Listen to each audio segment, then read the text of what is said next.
Okay, guys, Bismillah Rahman Rahim. In today's class, we'll be talking about sentences, sentence definition. In this class, we'll do the parts of sentences and what are the requirements of a good sentence. Please make it off completely.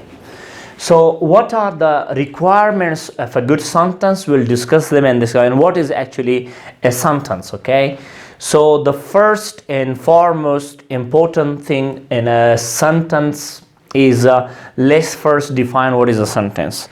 आज की class में हम sentence को definition करेंगे, sentence की parts को हम detail से पढ़ेंगे.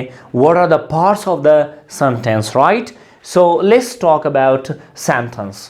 इसकी तीन तलफ़ुज़ है. The first one is sentence, okay? Sentence. This is British one. American say sentence, sentence, sentence. और अक्सर स्पोकन इंग्लिश में ये जो टी है ये अक्सर साइलेंट होता है. अमेरिकन इंग्लिश में अमेरिकन स्पीकर जो है टी को साइलेंट करता है, ठीक है.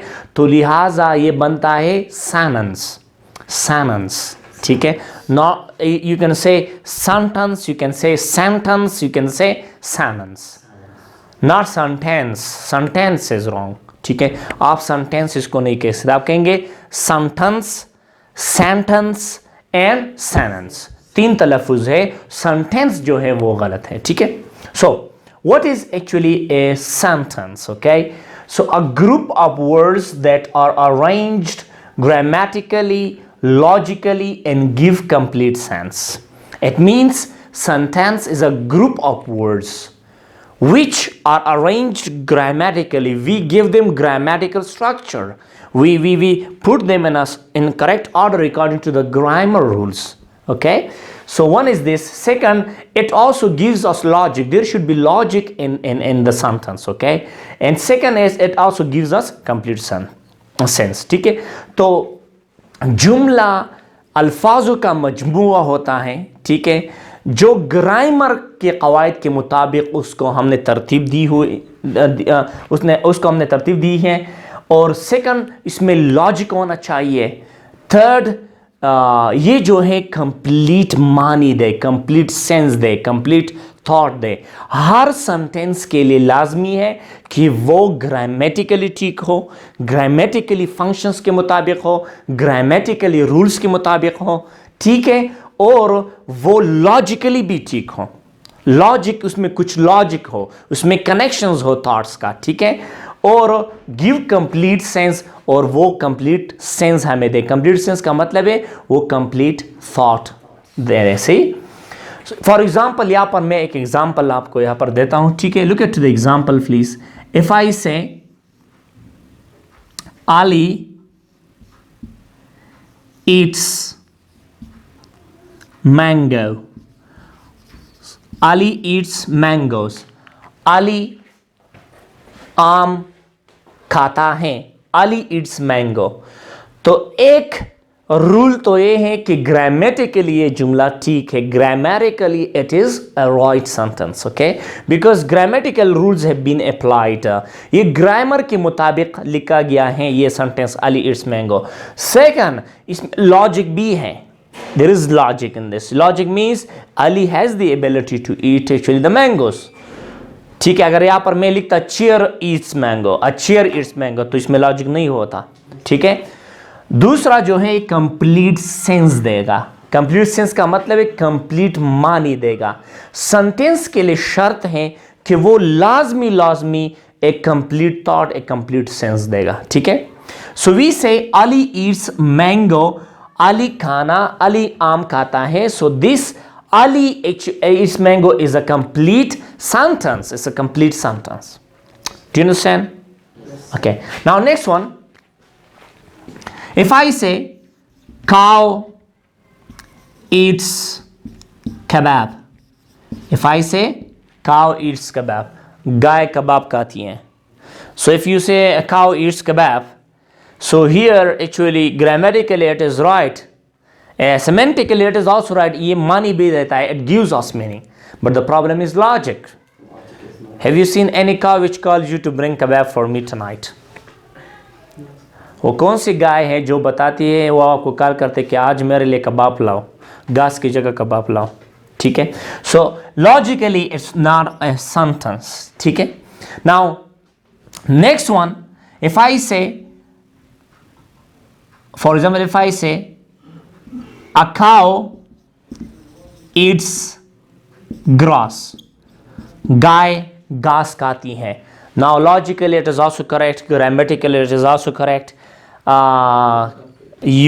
it also give complete sense, ये माने के लिहाज से भी ठीक है, ग्रामर के कवायद के लिहाज से भी ठीक है।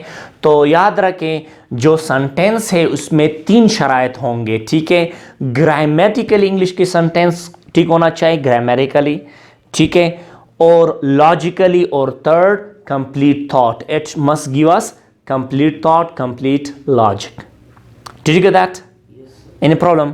Now, going ahead. Now, interesting thing is that, याद रखें, अक्सर एक लफ्ज भी कंप्लीट मीनिंग दे सकता है, एक लफ्ज भी मुकम्मल जुमले की मानी दे सकता है। A word can give a complete sentence meaning.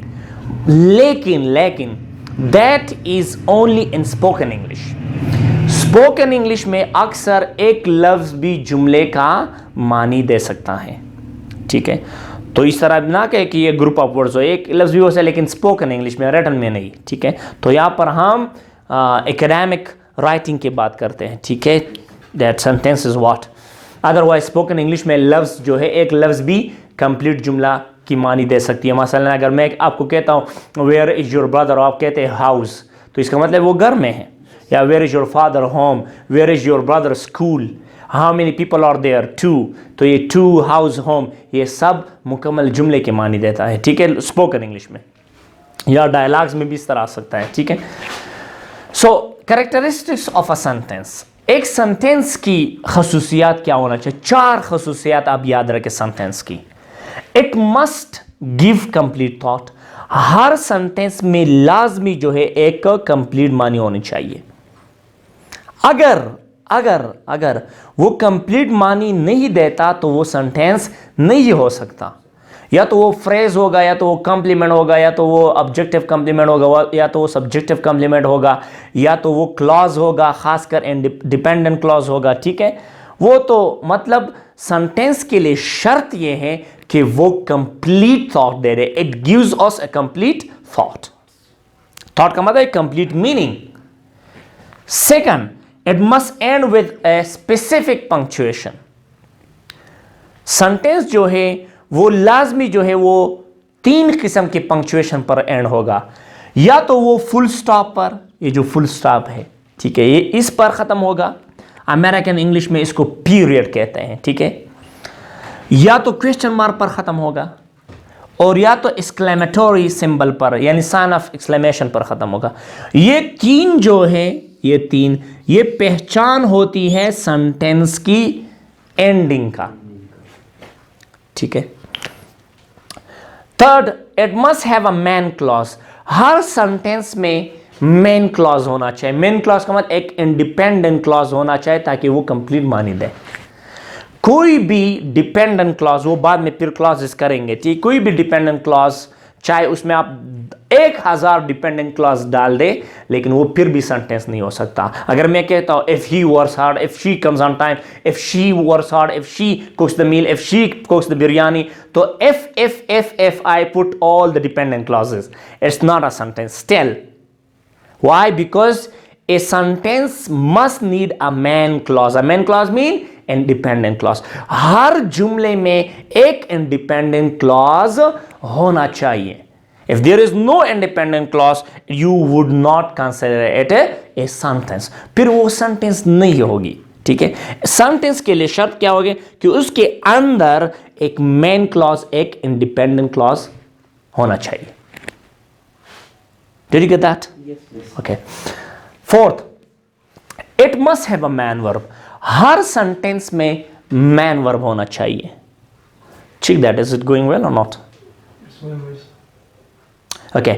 So her sentence में it must have a man verb. Her sentence में एक मैन वर्ब होना चाहिए। क्योंकि जुमला जो है, सेंटेंस जो है, वो कंप्लीट थॉट देगा। तो कंप्लीट थॉट के लिए वर्ब होना चाहिए।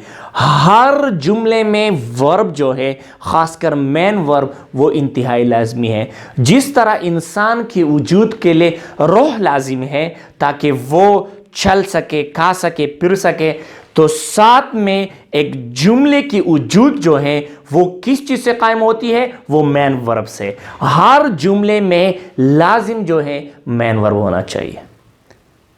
ठीक है, there must be a main verb in a sentence. और जो फिफ्थ वाला है, I have not written fifth, a sentence must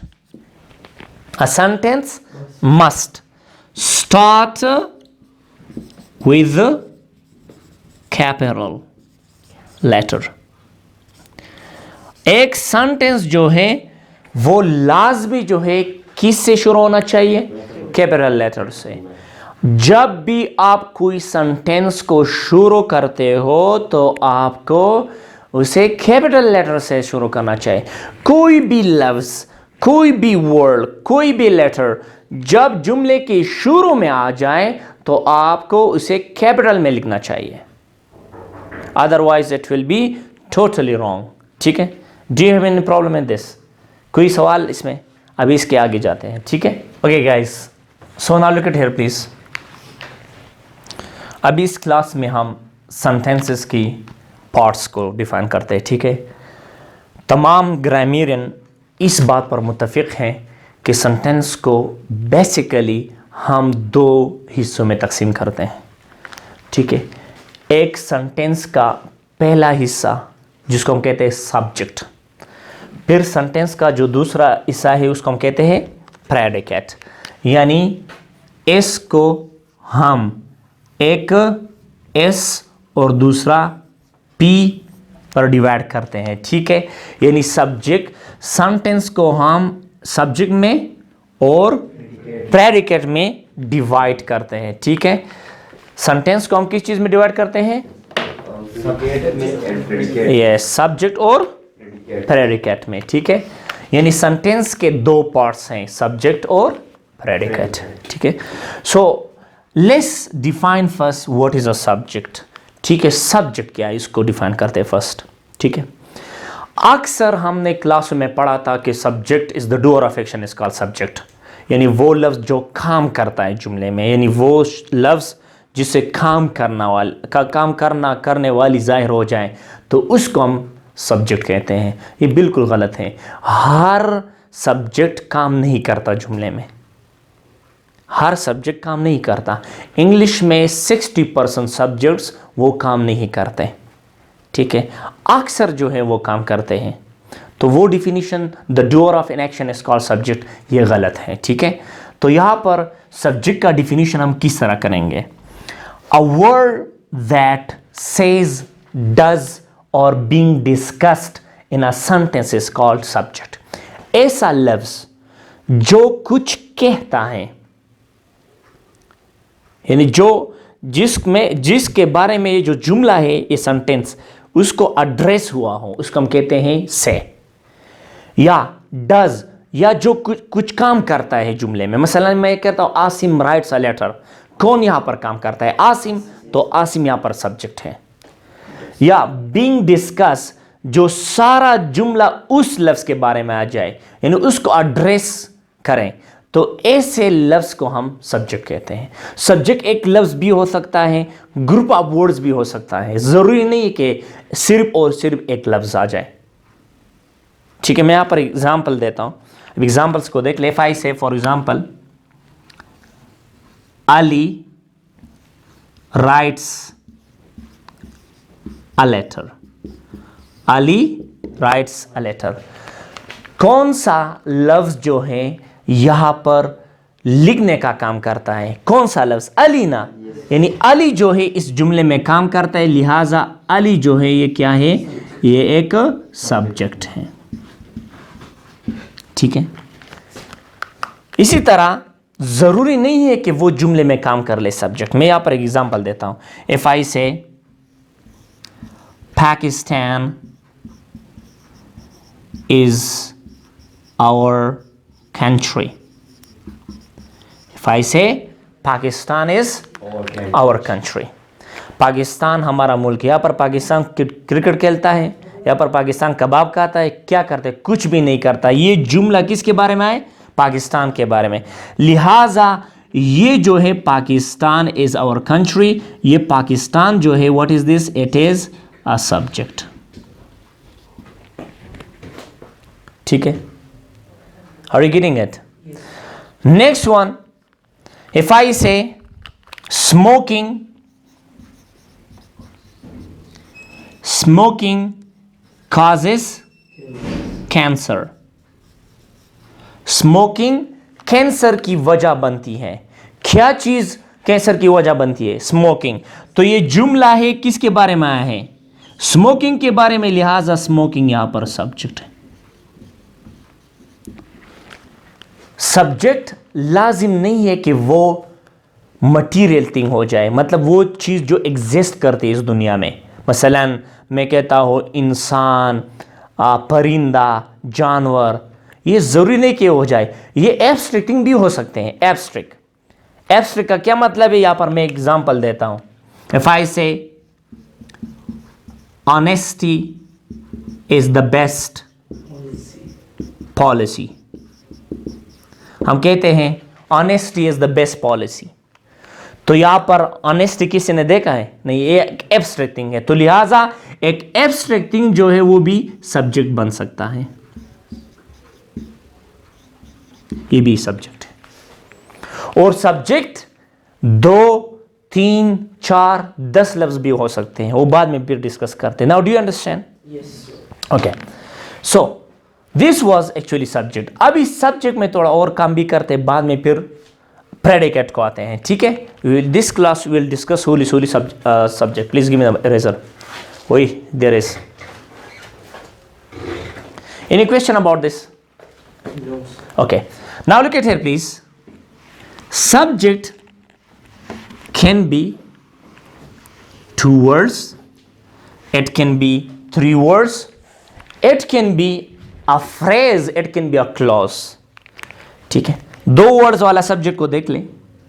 We say the book is on the table.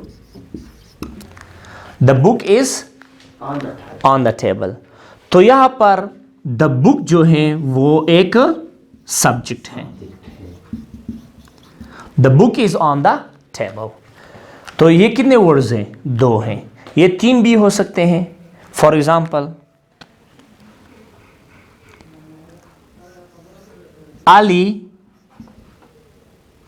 Ali who is my brother, Ali who is my brother, Ali who is my brother, is going to America. Ali जो मेरा भाई है is going to America, किधर जा रहा है? America. तो यहां पर Ali who is my brother, actually this is a subject. बाद में करेंगे कौन सा सब्जेक्ट, वो तो फ्रेजेस में फिर आता है। ठीक है, क्लॉज में फिर आएगा। सो this is a subject. Next one, इधर एग्जांपल को देख ले। इफ आई से a man with a blue jacket, यार यहां पर मैं लिखता हूं द मैन ताकि ठीक है। The man with a blue jacket was weeping. The man with a blue jacket was weeping. जी, इसमें कौन सा सब्जेक्ट है? Yes, the man with a blue jacket is actually a subject. Jacket. Yes, the man with a blue jacket. ठीक है, ये तमाम जो है सब्जेक्ट है। तो सब्जेक्ट एक लफ्ज भी हो सकता है, 2 लफ्ज भी हो सकते हैं, एक क्लॉज भी हो सकता है। ठीक है, so we discuss here the subject. Now subject की 2 अक़साम हैं। एक को हम कहते हैं, यहाँ पर मैं लिखता हूँ, Where is this one? Here. So now look at here, please.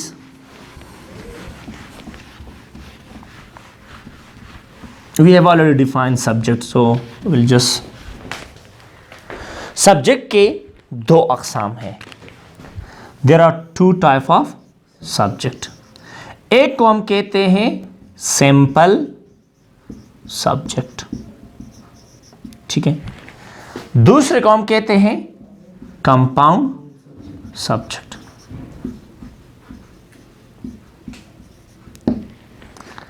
Simple subject वो है जिसमें काम करने वाला, जिसमें जो बंदा है वो एक हो, उसको हम सिंपल सब्जेक्ट कहते हैं। या जिसमें जो चीज़ है वो एक है, यानी जुमला एक चीज़ के बारे में आ जाए। कंपाउंड सब्जेक्ट वो है जिसमें दो चीज़ें या दो बंदे आ जाए, यानी सब्जेक्ट में दो बंदे या दो चीज़ें हो, उसको हम कहते हैं कंपाउंड सब्जेक्ट। कंपाउंड सब्जेक्ट के लिए शर्त ये है कि इसमें दो एक्टर होंगे, दो काम करने वाले होंगे या दो चीज़ें होंगे। यहाँ पर मैं एक मिसाल देता हूँ। If I say Ali is my brother, Ali is my brother. दूसरा है Jawad and Fawad are going, ठीक है। तो दो जुमले यहां पर मैंने लिखे, Ali is my brother, Jawad and Fawad are going. तो यहां पर अली इज माई ब्रदर, ये कौन सा सब्जेक्ट है? सिंपल सब्जेक्ट है, ठीक है।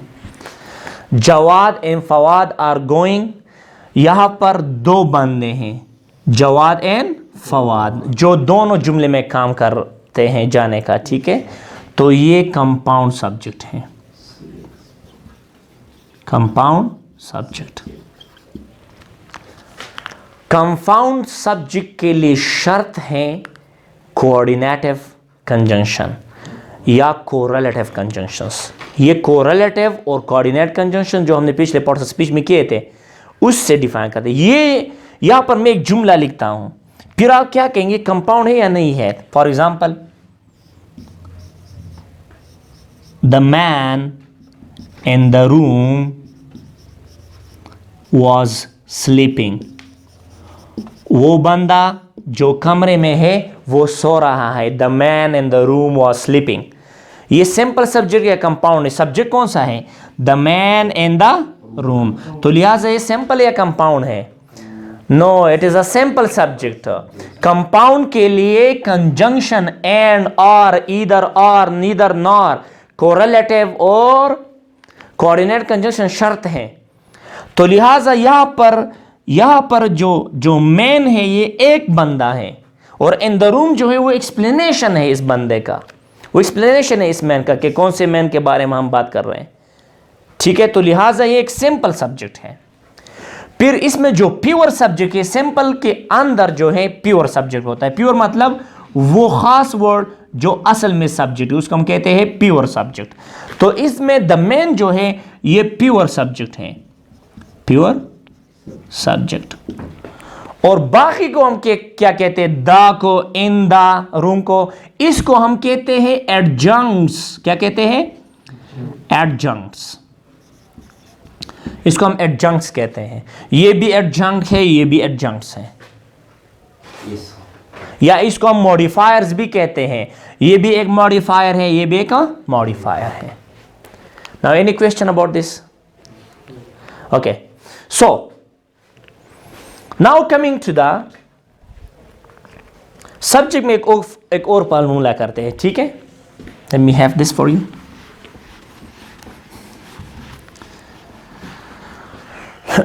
सब्जेक्ट में याद रखें, यहां पर सब्जेक्ट है, इसके पहले भी कुछ आ सकते हैं, उसको हम क्या कहते हैं? एडजंक्ट्स। क्या कहते हैं? एडजंक्ट्स। उसके बाद भी आ सकते हैं, उसको हम क्या कहते हैं? एडजंक्ट्स। लेकिन ये एडजंक्ट्स जो हैं ये डिटर्मिनर्स आते हैं, डिटर्मिनर्स। मसलन my book, your book, her book. Are you getting what I am saying? So ये जो एडजंक्ट्स जो सब्जेक्ट से पहले आ जाए इसको हम कहते हैं प्री मॉडिफायर्स, क्योंकि ये मॉडिफाई करता है किसको? ऑब्जेक्ट, सब्जेक्ट को। और जो पीछे आते हैं उसको हम कहते हैं पोस्ट मॉडिफायर्स। बस इसको हम मॉडिफायर नाम दे दे। बाद में इसमें प्रीपोजिशन भी आ सकते हैं, नाउन भी आ सकते हैं, डिटर्मिनर्स भी आ सकते हैं, पॉजेसिव आ सकते हैं, आर्टिकल्स आ सकते हैं, वो तो बाद में फिर करेंगे, ठीक है। यहां पर मैं एक एग्जांपल देता हूं। इफ आई से the book is on the table, तो यहां पर ये क्या है, ये एक सिंपल सब्जेक्ट है। ये द क्या है, ये एक एडजंक्ट है, यानी और कौन सा एडजंक्ट है, प्री मॉडिफायर है, यानी सब्जेक्ट से पहला। और ये बुक जो है ये प्योर सब्जेक्ट है।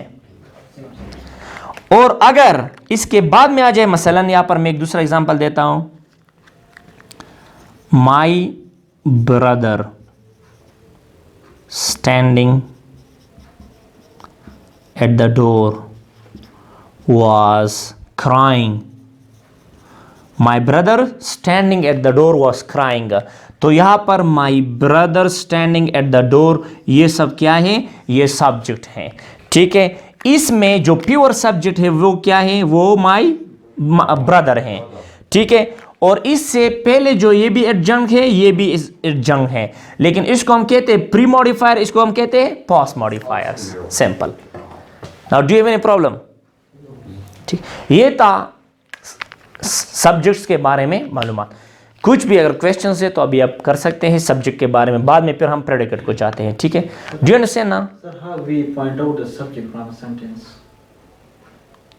It's very easy, look at to the sentence. ये कह रहे हैं कि किस तरह हम सब्जेक्ट को जो है पॉइंट आउट करेंगे, ठीक है। The easy but the difficult sentence. Listen to me.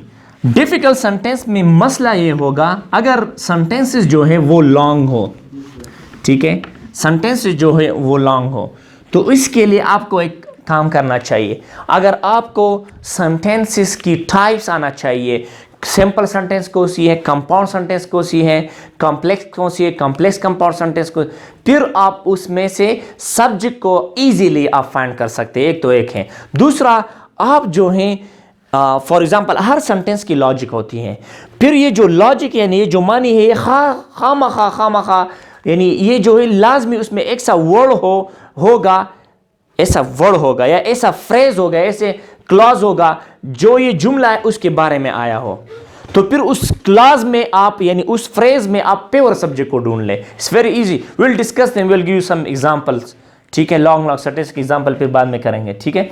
Now do you have any question about the subject? Okay guys, बिस्मिल्लाहिर्रहमानिर्रहीम। आज की क्लास में हम सेंटेंस यानी सेंटेंस की प्रेडिकेट पार्ट को डिस्कस करेंगे। पिछले वीडियोस में please turn it of completely. पिछले वीडियो में हमने सब्जेक्ट को डिस्कस किया था, पिछले क्लास में सब्जेक्ट के टाइप्स को डिस्कस किए थे, ठीक है। तो आज की इस क्लास में हम प्रेडिकेट को डिटेल से पढ़ेंगे, ठीक है। सिर्फ प्रेडिकेट को पढ़ते हैं, प्रेडिकेट की टाइप्स को करते हैं, और फिर कल जो है इसमें और इन्वर्टेड सेंटेंस आते हैं, वो चीज़ें आते हैं जिसकी वजह से हमें सब्जेक्ट और प्रेडिकेट को डिफरेंशिएट करना मुश्किल होता है, ठीक है। वो तो फिर कल करेंगे, सही। So what is actually A predicate?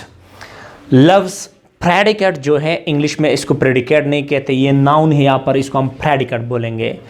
Predicate भी कह सकते हैं और प्रेडिकेट भी कह सकते हैं।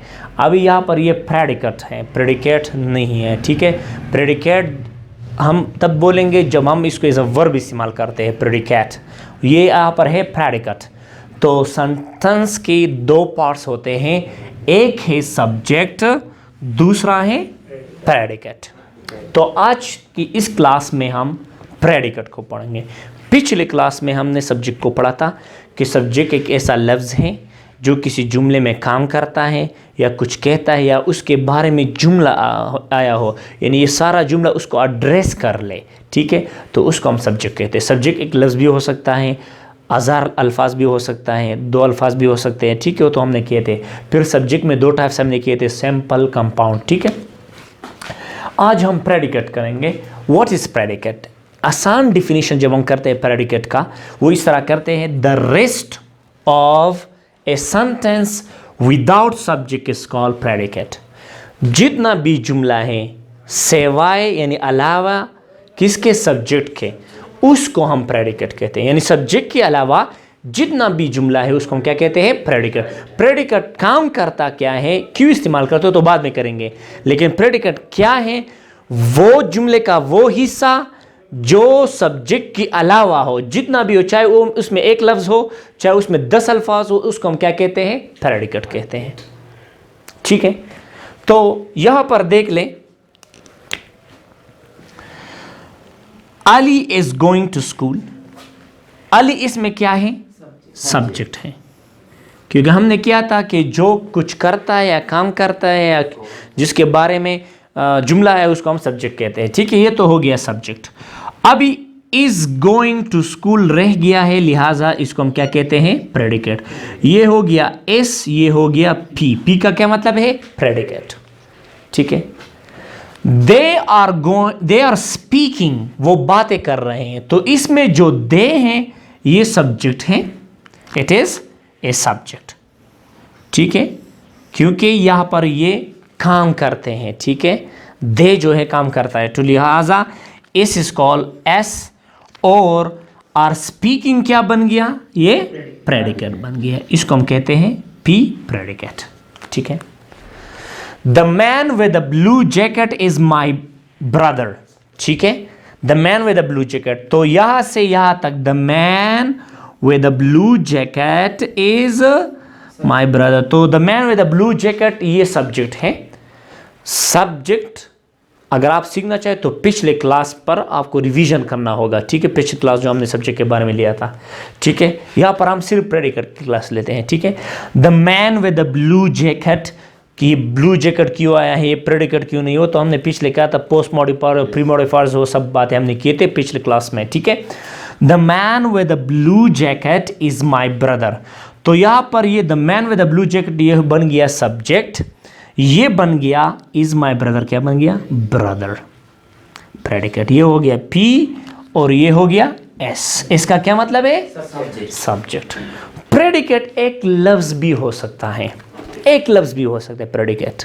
ठीक है, और फॉर एग्जांपल यहां पर आई एट को देख ले, आई जो है ये क्या हो गया? सब्जेक्ट, और एट क्या बन गया? प्रेडिकेट। ये हो गया एस, ये हो गया पी। तो प्रेडिकेट जो है, प्रेडिकेट ये असल में प्रेडिकेट का मतलब है पेशंगोई। ये मालूमात देते हैं किसके बारे में? सब्जेक्ट के बारे में।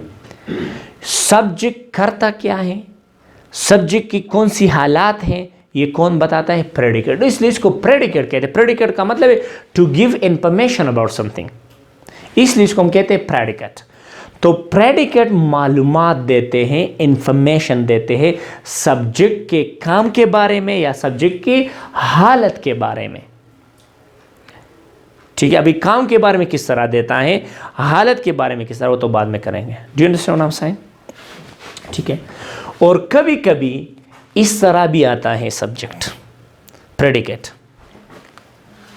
फॉर एग्जाम्पल यहां पर मैं एग्जाम्पल देता हूं,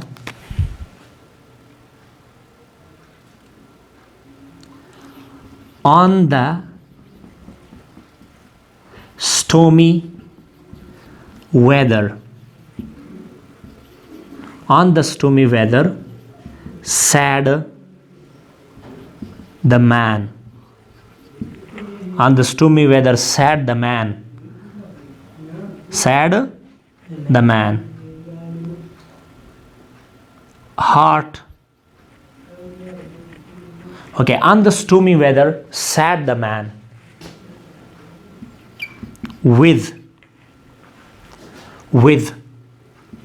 sad emotions,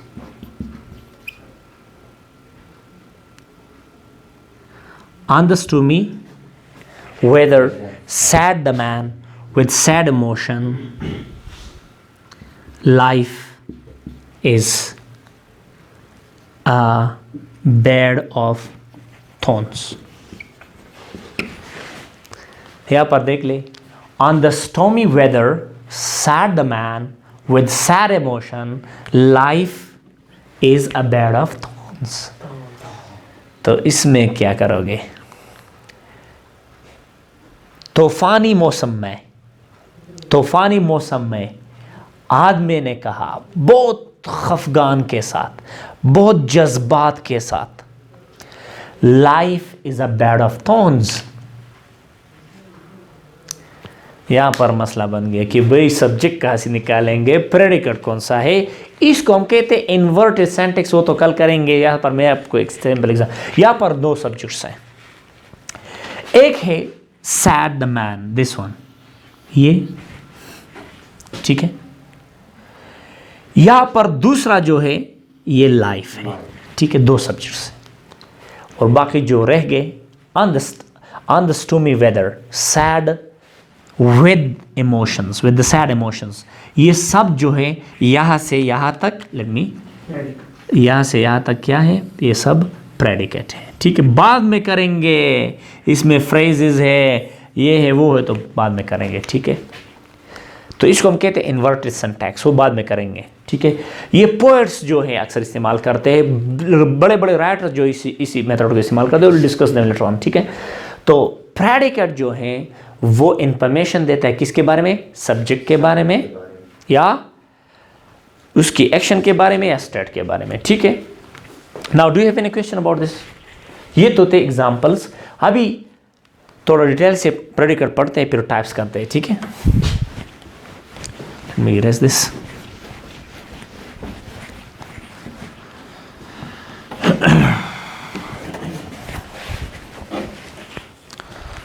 Okay guys, तो हमारा आज का टॉपिक क्या है, प्रेडिकेट।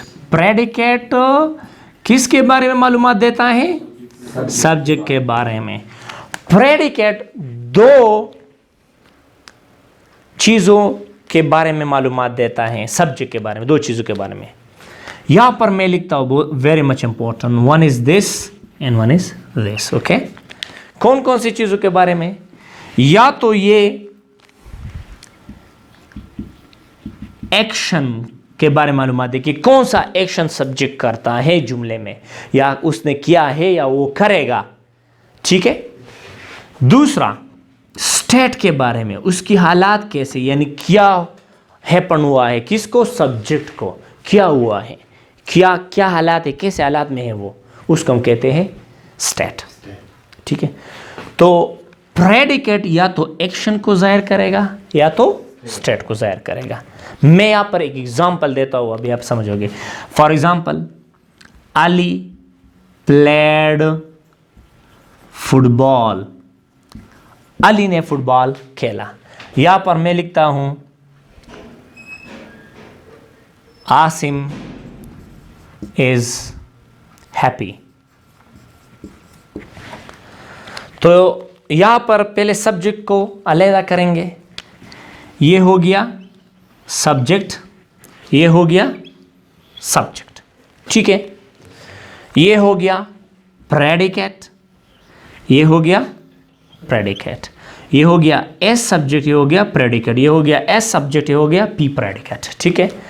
तो यहां पर देख ले इज हैप्पी, तो ये प्रेडिकेट जो है स्टेट के बारे में बताता है, आसिम के कोई काम नहीं करता, आसिम इज हैप्पी, आसिम खुश है, कोई काम होता है, नो। तो यहां पर ये जो प्रेडिकेट है ये स्टेट के बारे में बताता है, इस आसिम का। यहां पर ये जो प्रेडिकेट है ये खेल के बारे में बताते, एक्शन के बारे में बताते कि क्या हुआ है, ये मुझे बता दे। ये कौन सा प्रेडिकेट है, स्टेट वाला प्रेडिकेट है जो स्टेट को जाहिर करे, या एक्शन वाला प्रेडिकेट जो एक्शन को जाहिर करे। मैं एक जुमला यहां पर लिखता हूं, if I say we are in the class, we are in the class, ठीक है। तो ये तो हो गया सब्जेक्ट वी, तो चलो ये हो गया predicate are in the class, ठीक है। So we are in the class, तो यहां पर आर इन द क्लास कौन सा वाला है, ये प्रेडिकेट यहां पर स्टेट को जाहिर करता है या एक्शन को जाहिर करता है। अगर हम ये कहें we are learning in the class, फिर एक्शन को जाहिर करता है, ठीक है। So this is very easy now, okay. Remember characteristics of predicate को पढ़ते हैं, ठीक है, ये बहुत लाजिमी है। कैरेक्टरिस्टिक्स ऑफ प्रेडिकेट, मैं इज दिस,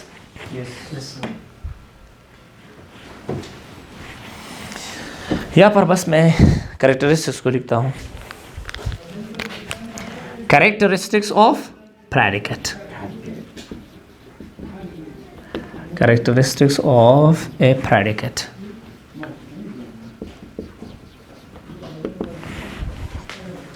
ठीक है, कैरेक्टरिस्टिक्स ऑफ अ प्रेडिकेट, यहां पर मैं लिखता हूं a predicate must have a verb. एक प्रेडिकेट के साथ लाजमी जो है वर्ब होना चाहिए, यानी प्रेडिकेट में वर्ब इंतहाई लाजिम है, और इस वर्ब से पता चलता है कि ये प्रेडिकेट है, इसके बाद जो आता है वो प्रेडिकेट है। आप देख ले यहाँ पर प्लेड फुटबॉल, तो प्लेड के बाद प्रेडिकेट, आसिम इज के बाद इसके साथ प्रेडिकेट। ठीक है, तो हर प्रेडिकेट में एक वर्ब लाजमी होना चाहिए, क्योंकि प्रेडिकेट का मतलब है मालूमात देना, तो मालूमात हम वर्ब के ज़रिए से दे सकते हैं, क्योंकि वर्ब्स जो है वो स्टेट और एक्शंस को ज़ाहिर करते हैं। अगर प्रेडिकेट में वर्ब ना हो तो वो प्रेडिकेट बन नहीं सकते, फिर तो वो फ्रेज होगा फिर, या फिर वो मॉडिफायर होगा। ठीक है, तो एक चीज़ ये है कि प्रेडिकेट जो है, प्रेडिकेट वो हमेशा के लिए उसमें क्या होगा, वर्ब। कोई भी प्रेडिकेट जो है उसके साथ वर्ब लाजमी जो है आ सकता है। कोई भी प्रेडिकेट ऐसा नहीं हो मौजूद है कि वो उसके पास प्रेडिकेट ना हो, वर्ब ना हो। ठीक है, कोई भी प्रेडिकेट, हर प्रेडिकेट के साथ every predicate must have a verb.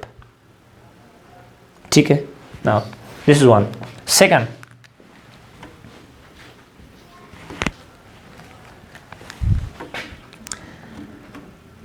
it mostly come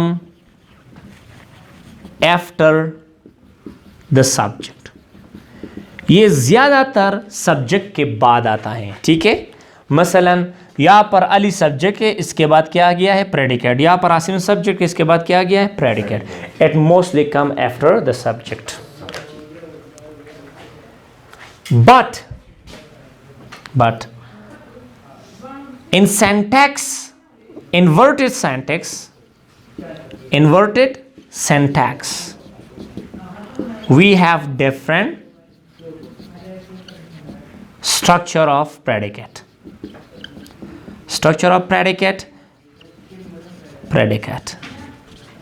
और position। inverted syntax एक सा रूल है यार, I am writing very quickly. Inverted syntax ऐसा रूल है जिसमें हम प्रेडिकेट को सब्जेक्ट से पहले भी ला सकते हैं, या सब्जेक्ट को दरमियान में डालते, आधा प्रेडिकेट उससे पहले होगा, आधा प्रेडिकेट उसके पीछे बाद में होगा। वो will discuss the next time, okay, not here. Are you getting what I am saying? So ये रूल्स है प्रेडिकेट्स के। Say characteristics of predicate, a predicate must have a verb, it mostly come after the subject. Inverted syntax, in inverted syntax rule we have different structure of predicate और position of predicate, यानी position of predicate या structure of predicate मुख्तलिफ होते हैं, किसमें, inverted syntax में। ठीक है, so इसके बाद हम predicates के types पर जाते हैं। ठीक है, predicates के types पर, but let me have this one, the most important thing is that predicate के साथ क्या होना चाहिए, वर्ब। ठीक है, वर्ब हमेशा प्रेडिकेट के साथ आएगा, क्योंकि प्रेडिकेट स्टेट और एक्शन को जाहिर करता है, लिहाजा इसलिए जो प्रेडिकेट है, प्रेडिकेट वो मालूमात, वो उसके में के साथ वर्ब लाजमी होना चाहिए, क्योंकि वो मालूमात देते हैं काम के बारे में, हालत के बारे में, सब्जेक्ट के बारे में। ठीक है, तो लिहाजा you have to know predicate. ठीक है, और जब भी आप जुमले को तकसीम करते हैं, सबसे पहले हम सब्जेक्ट और प्रेडिकेट में तकसीम करते हैं। ठीक है, now I think it's all. Tomorrow इंशाल्लाह will discuss, it will take at least 1 hour to discuss this predicate types, we need it, okay।